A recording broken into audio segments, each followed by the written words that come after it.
Welcome to the Kickstart Your Coaching Edge podcast, where it's all about getting real around all things coaching. And what we know for sure is that what got you here won't get you there. You can't see the spinach in your own teeth. And finally, hang on, because this one's really deep.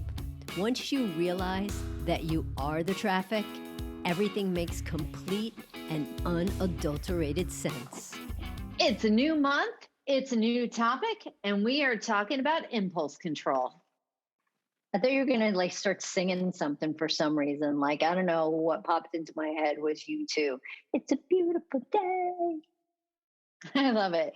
And it's so funny because on this particular day that we're recording this, it is raining cats and dogs. Don't step in a poodle.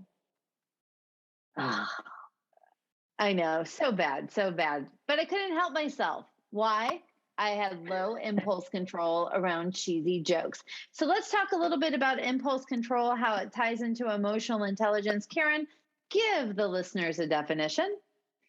I will. So when we talk about emotional intelligence and impulse control relates to your ability or willingness to delay an initial temptation to do or say something, to filter action or expression as appropriate. I'm going to say it again. Impulse control relates to your ability or willingness to delay an initial temptation to do or say something, to filter action or expression as appropriate. I love it. That's so interesting, right? Because it's about delaying an initial temptation to do or say something. Now, do we always want to do that? Maybe not, right? So a lot of times we have to look at impulse control and what impulse are we trying to control, and is it necessary?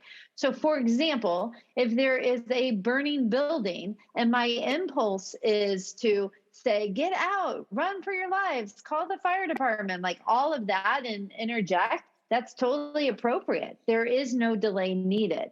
Now, being able to have impulse control around calling someone a jerk or or an a-holio or whatever the case may be, we might want to have a second of pause. So we're going to take a look at, Karen is laughing so hard right now because I didn't have impulse control as I was on a recent flight that was delayed. About 10 hours it was delayed. And a guy was on speakerphone while I was trying to eat. And I don't know about you, but if you listen to your phone calls on speaker in public, I have huge judgments that you're kind of a dick, meaning you don't care about anybody else. I don't want to hear about your stuff on the weekend and what you're doing. And I got upset with somebody and they were a jerk and I told them they were. So I had low impulse control at that particular moment, but I don't regret it. So a lot of it, Karen, is about knowing when do we need pause and when do we not. Jen, I think one way to think about this too is with impulse control, especially around doing something, right, or saying something like that. It's if you thought afterwards that, oh crap, maybe I shouldn't have done that. Or if you would have thought something through, perhaps would you have done it differently? And I think that, I don't think that low impulse control, like you were saying, right, is a bad thing. I don't judge my low impulse control because sometimes for me, if your impulse control is really high, I feel like so often people take way too long to make decisions, right? That is not me, right? If your impulse control is low, you make quick decisions and you perhaps regret them. I make quick decisions. I don't really regret them. Because perhaps I'm pulling in some other emotional intelligence thing there because I know that whatever decisions I can make, I can handle whatever the outcomes of those decisions actually are. Yeah. I think that's really great. I'm sorry, Kara. No, I was just going to say that, it's really being able to sit here and say, okay, where can you land with the decisions that you make or the things that you're doing? And are you saying, oh crap, I shouldn't have done that? Or, oh man, I should do this? So let's talk a little bit about the pros and the cons around impulse control, because I think that was really good that you said that, right? So if you have Okay. super high impulse control, you don't necessarily have, your impulse is, your emotions running the show. You can actually stay in non-action for a really long time. You might have trouble making decisions.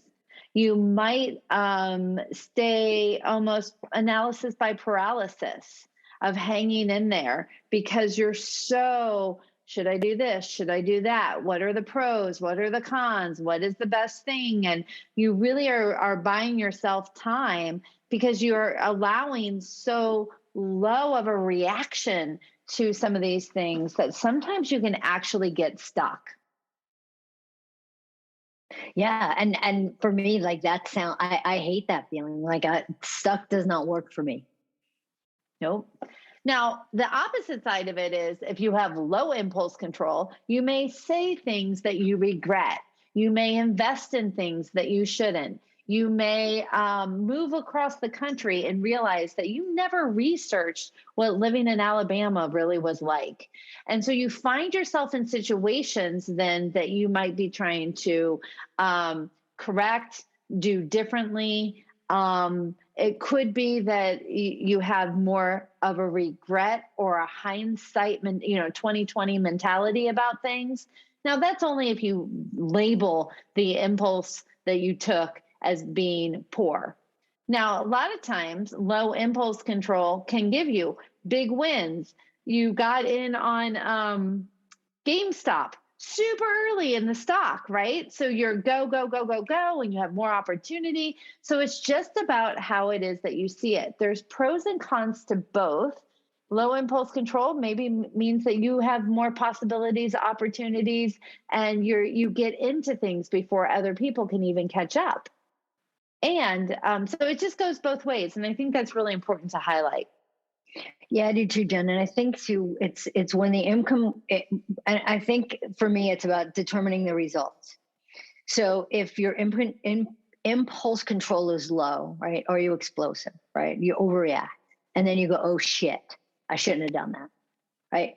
That's different than your impulse control and you're taking risks and you're able to bounce back from whatever the result of the risk actually was. Impulse control when you're low, are you sometimes impatient? Yeah, right. I can be really impatient. However, I can be patient around a lot of things too.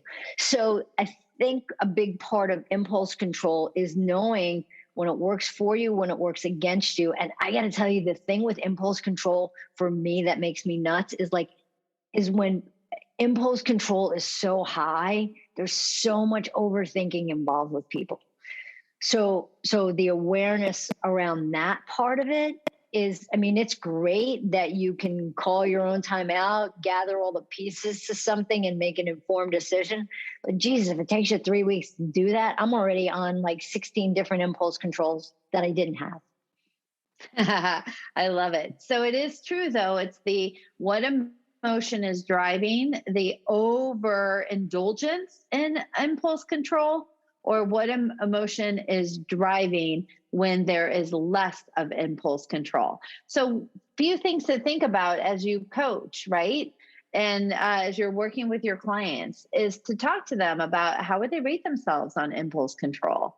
Where are they getting in trouble with it? Where are they getting benefit out of it? What do they wish they were less reactive to? Where do they wish they had more space? And then the power of the pause comes into it, right? Or where do they actually need to have a no thinking zone and start taking action? This is the beautiful space for you as a coach to be able to really understand what emotions are driving your clients and their impulse control. And why not do it for yourself as well? So on that note, have a great week and we'll see you next week. Bye. Hey, everybody. Thanks for listening to the Kickstart Your Coaching Edge podcast. Craving more in-depth discussions?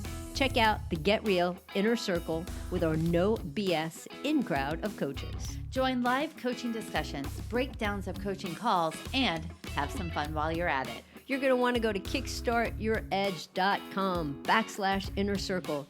It's time to get real.